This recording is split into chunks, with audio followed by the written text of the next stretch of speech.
Hey friend, please subscribe. 1 second for you. Big deal for me.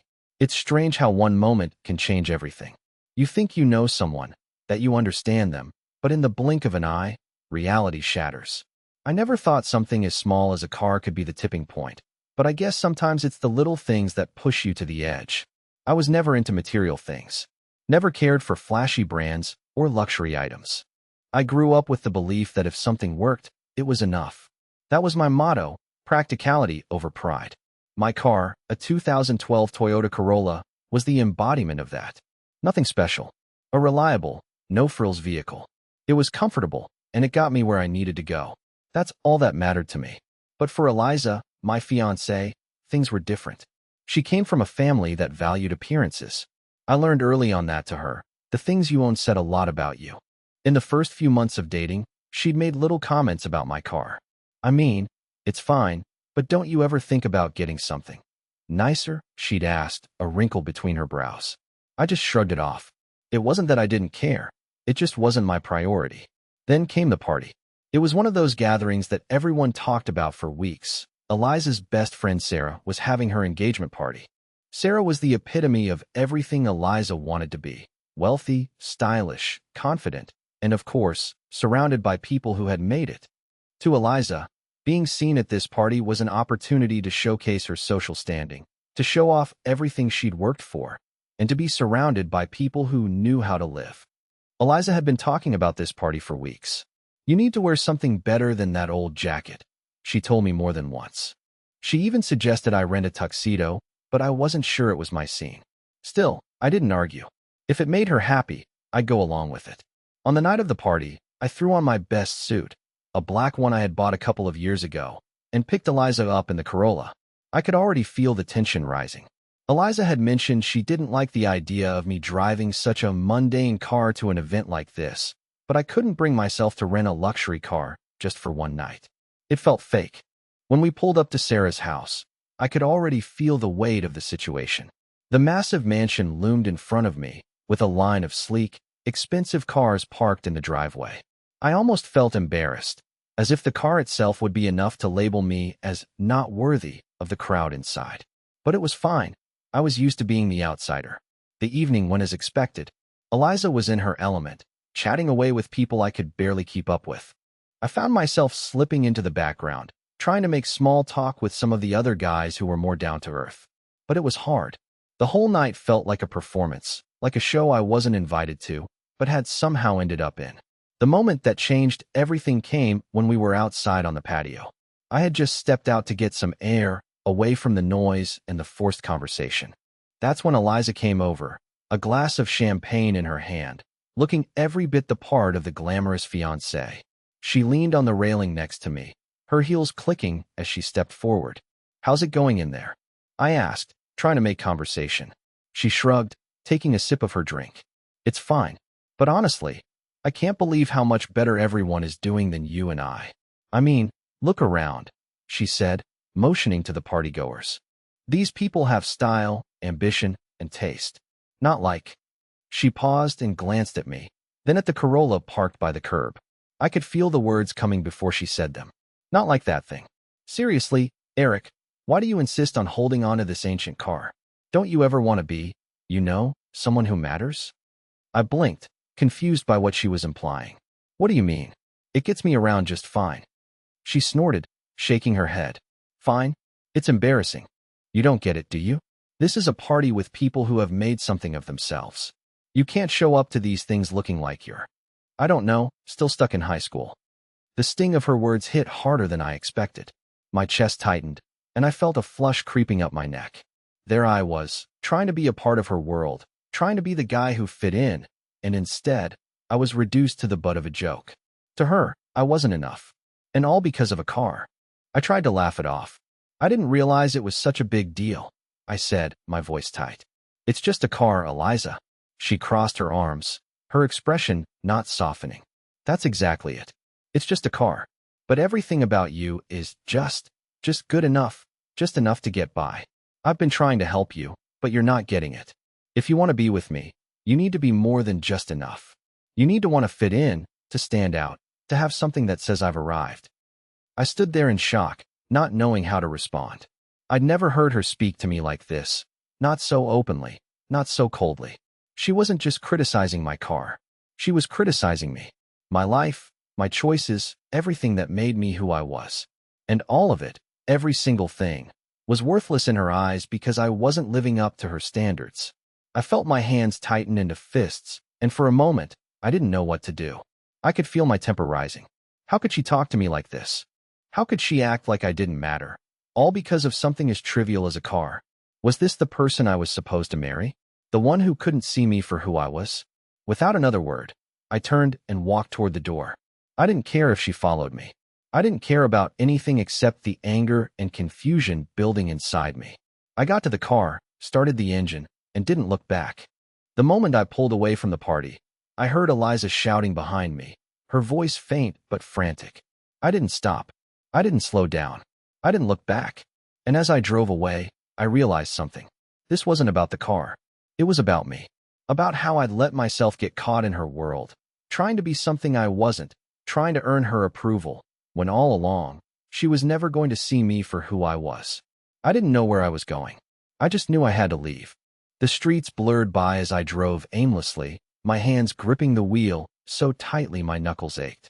I wasn't thinking about the road, the directions, or even the fact that I'd just left my fiancée, standing at the party, calling after me. All I could think about was how small she'd made me feel. How she'd made me feel like everything about me was unworthy of her world. It wasn't just about the car. It was about everything. The way she'd been slowly chipping away at who I was over the last few months, making me feel like I wasn't enough. My mind raced as the headlights of other cars passed by. It was like I could hear her voice echoing in my head, those harsh words she'd thrown at me, the disappointment in her eyes. "You don't get it, do you?" she'd said. I didn't. Maybe I never did. Eventually, I found myself parked at a quiet, dimly lit diner. I sat there for a while, staring out at nothing, trying to make sense of what had just happened. This wasn't the first time Eliza had pushed me to feel like I wasn't good enough. There had been other moments before, little comments, little digs about my career, my appearance, even my friends. She'd always told me she wanted more for me, but now I was starting to wonder, did she even want me? Or did she just want a version of me that fit into her image of what a perfect life looked like? My phone buzzed, pulling me out of my thoughts. It was a text from Eliza. It simply said, "Where are you?" I stared at it for a moment, my heart beating faster. Was she worried? Or was she just angry that I'd ruined her night? I didn't know what to feel anymore. I didn't respond right away. Instead, I let the silence swallow me. The sound of a car pulling up outside the diner snapped me back to reality. I glanced over at the parking lot and saw a couple of people walking into the diner, laughing. They looked happy, carefree, in stark contrast to the storm of emotions swirling inside me. Eliza had always been about appearances, about the perfect life. And for a while, I thought I could be a part of it, if only I tried hard enough. But now I wasn't sure if that's even what I wanted anymore. The person I had been trying to become for her didn't even feel like me. I wasn't sure who I was anymore. The phone buzzed again. Another text from her. "Are you serious? I need to know where you are." I read it and let out a long sigh. The old me would have texted back immediately, apologized, and gone back to her, trying to make everything okay. But right now, all I wanted was to be left alone. I wasn't even sure what I'd say if I did go back. She'd broken something inside me that night, and I didn't know if I could fix it. I threw the phone on the passenger seat, my chest tightening. I felt torn. Part of me wanted to drive back, apologize, and try to make things right. But another part of me felt a strange sense of freedom in not going back. I had been suffocating under her expectations for so long, but now, in this moment, I was free. Free from her judgments. Free from the need to be something I wasn't. I didn't have an answer for her yet, not one that felt right. So I let the phone buzz again and again, each message a reminder of the life I was walking away from. After what felt like hours, I finally picked up the phone and typed a response, but before I could send it, I paused. What was I even doing? Why was I trying to explain myself? Did she ever really care about me for who I was? Or was I just a project to her, something she needed to shape and mold to fit her world? I closed my eyes for a moment, the weight of the decision pressing down on me. Should I go back and try to salvage this? Was there even anything left to salvage? My hand hovered over the phone, the bright screen flashing in the dim light of the diner. I didn't have the answers, but I did know one thing. I couldn't go back to being the person she wanted me to be. I had to figure out who I really was, away from her expectations, away from her world. I deleted the text and slid the phone back into my pocket. For the first time in a long while, I didn't feel like I had to prove myself. And that scared me more than anything. The night felt endless. I couldn't stop replaying the scene in my head. Eliza's face when she mocked my car, the way she made me feel small in front of all those people. The sting of her words still echoed in my ears. I had always known that Eliza was obsessed with status and appearances, but I never realized just how deeply it had consumed her until tonight. I thought about how it all started. We met a few years ago, and back then, I believed in us. She was confident, beautiful, and driven, qualities that, in the beginning, I admired. But over time, I began to realize that for her, relationships weren't about connection, love, or support. They were about something much more superficial. She wanted someone who could fit into her world, someone who could match her social standing. And when I didn't measure up, she made sure I knew it. But here I was, sitting in a quiet diner at 2 a.m., staring at a half-eaten plate of fries, wondering if this was the beginning of the end. I hadn't made up my mind yet. I still loved her, in a way, but the love I felt seemed to be suffocated by the person she was becoming. Another text. Eliza, where are you? I didn't even bother to read the rest. I knew what she wanted. She wanted me to come crawling back, apologize, beg for her forgiveness. But I wasn't sure if I even cared about forgiveness anymore. I tossed my phone aside and leaned back in the booth, staring at the ceiling. My fingers drummed against the table nervously. Was this it? Was I really going to walk away from everything I thought I knew? I thought about the other night at the party, the way her friends had looked at me, judging me for something I had no control over. I wasn't a rich man. I wasn't a show-off. I didn't care for shiny things. But was that wrong? I knew that Eliza's world was one where everything had a price tag, where success and image mattered more than anything else. I wasn't that guy. Maybe I was fooling myself, thinking that I could live in her world without losing who I was. As I stared out the window, a sense of finality washed over me. Maybe I didn't need to be in that world. Maybe I could find my own way, without the need to prove myself to anyone. Another buzz. Another text. Eliza, you're ruining everything. This isn't you. Don't do this. I put my hands on the table, my pulse quickening. How many times had she said that? This isn't you. Who was she talking about? The man who always tried to be what she wanted? Or the man who was finally starting to see himself clearly? I was tired of pretending. Tired of being the guy who always sacrificed what I wanted to make her happy. Tired of fitting into her world, a world where I always felt out of place. It wasn't supposed to be like this. We were supposed to build something together, not tear each other apart over cars and status. But the cracks had been there for so long, and I had ignored them. Tonight was just the breaking point. I picked up my phone, but this time, I didn't hesitate. I typed a response. Eric, I'm not coming back. I need space to think.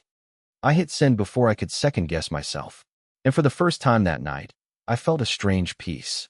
I stayed at the diner for what felt like hours, but it wasn't until the sun began to rise that I finally felt ready to leave. I hadn't replied to Eliza's messages, and the silence in my phone felt almost suffocating. It wasn't that I didn't care. I just didn't know what to say. What was left to say?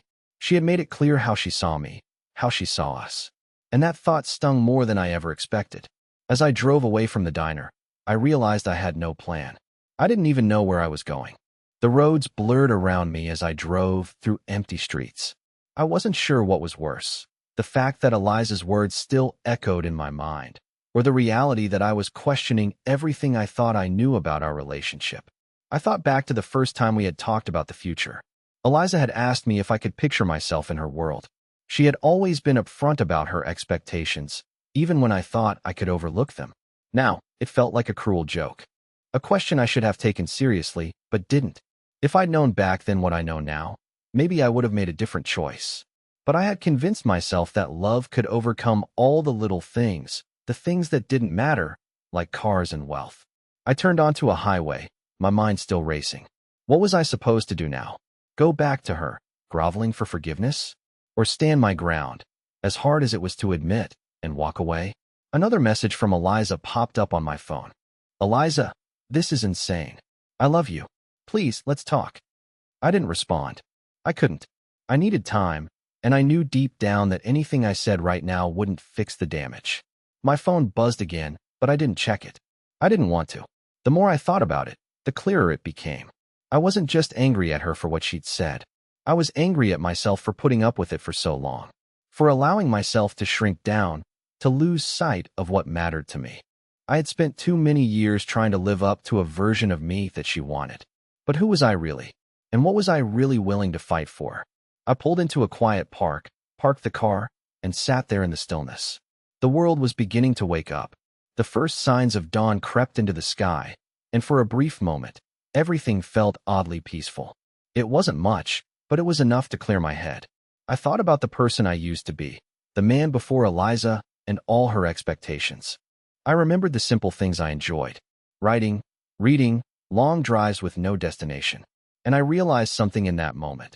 I had lost so much of myself trying to fit into her world, trying to make her happy. But what about me? I was starting to see it more clearly now. I wasn't the man who could live in the shadow of someone else's dreams. I grabbed my phone and hesitated.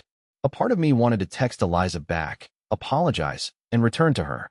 But I knew deep down that wouldn't fix anything. There was no going back to the way things were. Not after this. I deleted all of her messages and put the phone down. For the first time in a long time, I felt like I was making a decision for myself. It wasn't going to be easy, but I had to stop being the person I thought she wanted me to be. It was time to find out who I was again, without her, without all the noise, without the pressure. And maybe, just maybe, that was the hardest and most important thing I'd ever done. The phone stayed silent for hours, but the silence in my head was deafening. Every time I tried to focus on something, anything, the image of Eliza at the party, her face twisted in disbelief, haunted me. I could still hear her voice, sharp and cutting, mocking my car like it was the reason everything was falling apart. But deep down, I knew it wasn't just about the car. It was about everything she wanted me to be, and everything I was slowly realizing I could never be for her. I had stopped at a small, nondescript motel. The kind of place I could disappear into without anyone asking questions. I didn't even bother to unpack my bag. I just lay there on the bed, staring at the ceiling, my mind spinning. Was I overreacting? Was this just one of those stupid fights that couples go through? The kind where emotions run high, and things get said that don't really mean anything in the grand scheme of things? But then I thought about all the little moments that led up to this. The endless comments, the suggestions to improve myself, the way she'd look at my life like it was something to be fixed. And I realized, with a sinking feeling, that I wasn't overreacting. The next morning, I checked my phone. There were more texts from Eliza. The messages were increasingly frantic, the tone shifting from anger to desperation. Eliza, please, Eric. Come back. We can talk this through. Don't let this ruin everything we have. I stared at the screen. I felt a knot in my stomach, but it wasn't guilt. It was something else. Something I couldn't quite place. It was a mixture of relief and fear. Relief that I wasn't the one stuck in that world anymore. Fear because I had no idea what my life looked like now. Without Eliza, without her expectations, who was I? What was I? I had to face the truth. I didn't even know who I was anymore. I had spent so many years trying to fit into her life, trying to be the man she wanted, that I had lost sight of the things that really mattered to me. My dreams, my passions, my sense of self. Those were the things I had neglected for so long. And now, all of a sudden, I was free. But freedom came with a cost. I grabbed the keys to my car and decided to take a drive. I needed space. I needed time to think. As the engine started and I pulled out of the parking lot, I felt like I was shedding the weight of a life that never truly fit. The roads blurred by, and for the first time in a long time, I wasn't thinking about what anyone expected of me. I was just existing. But even as I drove, I couldn't escape the thought that kept gnawing at me. What did I want? Who was I now? The landscape around me was vast and open, just like the questions swirling in my head. I stopped at a gas station a few hours later, staring at my reflection in the grimy window of the convenience store. For the first time, I didn't recognize the man looking back at me. I had spent so much time trying to be someone else, and now, here I was, standing in the middle of nowhere, not knowing who I was without her. But maybe that was the point. Maybe this was the moment I was supposed to figure it out. I didn't text Eliza back. I couldn't. I knew what she wanted. She wanted the old me back, the one who would always try to fit into her world, the one who would beg for her forgiveness and take the blame for everything. But I wasn't that person anymore, and I wasn't sure if I ever wanted to be. I could feel the weight of the decision pressing on me, but there was no going back. I was going to have to figure this out, one way or another. And for once, I wasn't doing it for anyone else. I was doing it for me. It was a strange thing, that kind of silence. The kind where you're no longer filled with rage or desperation, but an unsettling peace, one that felt both liberating and terrifying. I spent hours driving, no destination in mind, just trying to outrun the thoughts that kept coming back to me like an unwanted echo. I was free, but freedom had its price. Eventually, I found myself parked near a quiet lake, the kind of place that looked empty and still, almost untouched by time. I hadn't been here in years, not since the days when life felt simpler, when I could spend an afternoon sitting by the water without the weight of the world pressing down on me. I sat there in the car, staring at the reflection of the trees in the water, the wind rustling through the leaves. For a brief moment, it felt like I could breathe again, like I could exist outside of everything that had once defined me, the expectations, the judgment, the need to prove something. But then my phone buzzed again. Eliza, you can't just leave me like this. I'm sorry, Eric. I was wrong. I don't want to lose you. I stared at the message, my heart thumping in my chest. I wanted to feel something, anything. Guilt, anger, maybe even some kind of relief. But I felt nothing. Or at least, nothing I could make sense of. She had hurt me. And now, she was apologizing. But was it too late? Was an apology enough to erase the hurt? It wasn't just the car. It was everything she had said about my life. About the things I chose, the things I valued. She didn't see me for who I really was. She saw me as a project, as something to be fixed. And that realization hit harder than any insult. I thought about the future she wanted for me, the one she had been pushing me toward for so long. She wanted a life that looked good, that fit perfectly into the image of success she had in her head. But I wasn't that person. I never had been. I had tried so hard to make her see that, to make her love me for who I truly was, but it always felt like I was failing. She couldn't understand that. Or maybe, she just didn't want to. I leaned back in the seat, staring at the phone in my hands. I could respond. I could tell her that I was sorry too, that I'd made mistakes. I could go back and try to fix everything. But something inside me, something deep and quiet, told me that fixing it wasn't the answer. I wasn't the one who needed fixing. For the first time in years, I wasn't thinking about her, about us, or about what I needed to do to make things right. I was thinking about myself. And it felt like I was finally starting to wake up. I put the phone down. I wasn't going back. Not yet, at least. I wasn't ready to face her again, not with everything still hanging in the air. Not until I could be sure of who I was without her by my side. I stood up, stretching my legs, feeling the cool breeze on my face. I needed to keep moving forward, but the direction was still unclear. It felt like I was standing at a crossroads, and I wasn't sure which path would lead me back to myself. But the first step was clear. I had to be okay with being alone. I had to learn how to be myself, without the weight of anyone else's expectations. And maybe that was the hardest thing of all. The next few days passed in a haze. I barely slept, spent hours wandering aimlessly through my thoughts. Eliza's messages never stopped coming, each one more desperate than the last. But I couldn't bring myself to respond. It wasn't just her words anymore. It was the weight of everything that had built up over time. The lies I told myself, the compromises I made, the parts of me that I let slip away just to make her happy. I couldn't pretend anymore that it was all okay, that we were okay. I went to a small coffee shop in the city one afternoon, sitting by the window, watching people rush by. I felt detached, as if I were watching my life unfold from a distance, not really living it. I hadn't made any big decisions yet, but something was shifting inside me. I was no longer the person who could just nod along and pretend that I was fine. I couldn't just keep ignoring the way she made me feel, how she reduced me to nothing more than a reflection of her own dreams and desires. At the coffee shop, a couple sat down across from me, laughing and talking. They looked so at ease with each other, so genuinely connected. I couldn't help but feel a pang of envy. I thought about how Eliza and I used to be. I thought about the times when I actually felt seen, before all the expectations and judgments took over. But those moments seemed so distant now, buried under the weight of everything that had come after. I was still staring out the window when my phone buzzed again. Eliza, I'm sorry. Please just tell me what I can do to fix this. I can't lose you. I wanted to feel something. I wanted to feel something for her again. But I didn't. It wasn't anger. It wasn't resentment. It was something colder. Something deeper. I was numb. I put the phone down on the table and pushed it aside. I didn't want to keep living in this loop, responding to her texts, replaying everything in my mind, trying to decide whether or not to go back. I walked out of the coffee shop and started aimlessly wandering the streets. I didn't know where I was going, but for once, I didn't care. The city felt alive around me, and yet I felt completely disconnected from it all. I passed familiar places, bars, shops, the old apartment building where we first met, but nothing felt like it used to. Everything was changing, and I wasn't sure if I could keep up with it. As I walked, I found myself on a bridge overlooking the river. The water was still, reflecting the bright blue sky above. I stood there for a long time, watching the gentle ripples on the surface.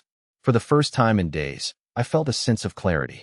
I had been so consumed by trying to fix everything with Eliza, so wrapped up in her world, that I forgot about my own. It wasn't just her world that was suffocating me. It was my own fear of letting go, of facing the unknown.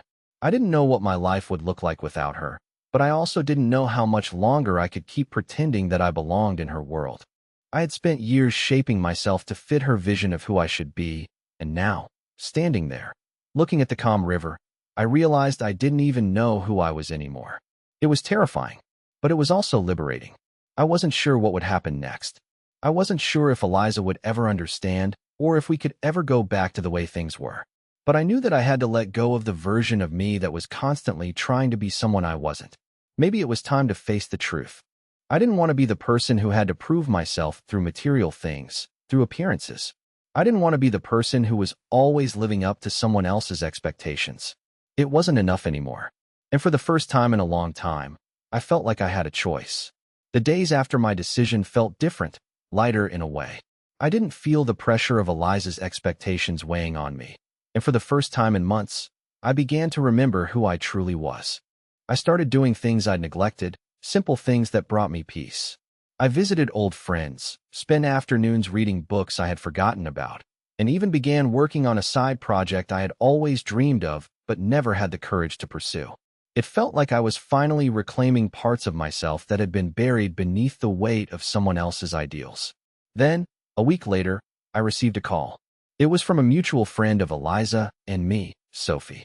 She hesitated on the phone, almost like she wasn't sure if she should tell me. But then she did. Eliza, she's been trying to keep up appearances, Eric. She's already moving on with someone else. She's been seeing someone from her work, a guy with money and status, the kind she always wanted you to be. I felt a strange, cold sense of relief wash over me. I wasn't surprised, not really. Eliza had always been about appearances, about getting what she wanted, and it seemed like she'd found her new project. But hearing it out loud, hearing the cold truth, made something inside me snap back into place. For a moment, I felt a flash of anger at myself for allowing her to treat me like a stepping stone in her world, anger at her for never seeing me for who I really was. But then, just as quickly, the anger faded. I realized that this was the best thing that could have happened. Eliza was getting exactly what she wanted, someone who could fit into her perfect little world. And I was finally free of the person I had tried to become for her. As the days passed, I let it go. I focused on myself, not in the way I had before, but in a way that truly mattered. I didn't need to seek revenge. Life had a way of taking care of things on its own. And as for Eliza, her world was always about image and status, and that's exactly where she was headed. She would always be stuck chasing after something that wasn't real, something that would never bring her true happiness. Months later, I ran into Sophie again, and she had more news. Eric, you won't believe this. Eliza and her new guy? It's already falling apart. The guy's a complete fraud. Turns out, he's been hiding debts and lying about his job. It's not exactly the fairy tale she thought it would be. She's miserable. I didn't feel any satisfaction from the news, but I did feel a sense of quiet contentment. Eliza was chasing something that would never fulfill her, and in the end, it was her own choices that led her there. She had everything she wanted on the surface, but it was built on falsehoods and shallow dreams. As for me, I was living the life I had always wanted. I found peace in my own choices, and I realized that no amount of wealth, status, or approval could ever replace the simple joy of being true to myself. One evening, I sat by that same quiet lake I had visited months ago. The water was calm, reflecting the golden hues of the setting sun. I smiled to myself, feeling an overwhelming sense of gratitude. I had walked away from a life that wasn't mine, and now I was finally living for me. And in the end, that was all I had ever needed. The end. Hey friend, please subscribe. 1 second for you. Big deal for me.